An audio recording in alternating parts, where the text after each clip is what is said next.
మనకు ఐక్యమత్య సూక్తము అని ఋగ్వేదంలో దీని గురించి చాలా విస్తారంగా చెప్పి ఉన్నారు.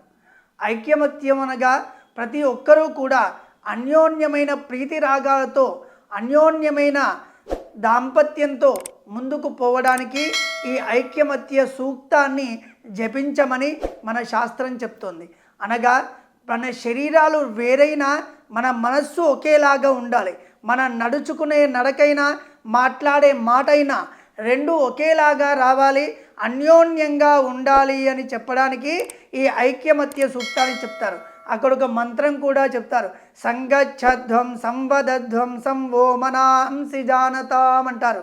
అంటే ఈ ఐక్యమత్య సూత్రంలో ఒక మంత్రం ఇది.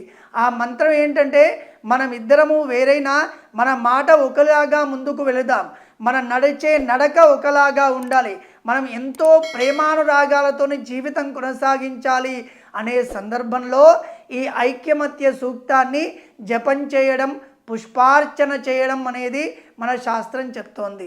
దాంట్లో భాగంగానే ఈరోజు మనం ఇక్కడ ఐక్యమత్య సూక్తాన్ని జపించి ఎంతోమంది వేద పండితుల ద్వారా ఈ మంత్రాన్ని ఉచ్చరిస్తూ అమ్మవారికి పంచదుర్గా పరమేశ్వరి అనే అమ్మవారిని ఆ దీపాల్లో 5 వత్తులు వేసి 5 దీపాలను వెలిగించి 5 దుర్గలని ఆ దీపాల్లో ఆవాహన చేసి దానికి చేస్తున్నటువంటి పుష్పార్చననే ఈ ఐక్యమత్య సూక్త పుష్పార్చన అంటాం.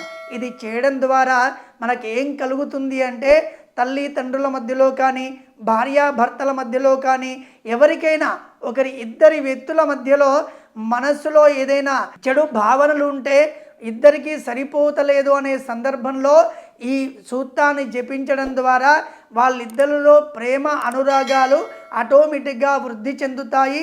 ఆ ప్రత్యక్షమైన నిదర్శనం కూడా ఎన్నో ఉన్నాయి.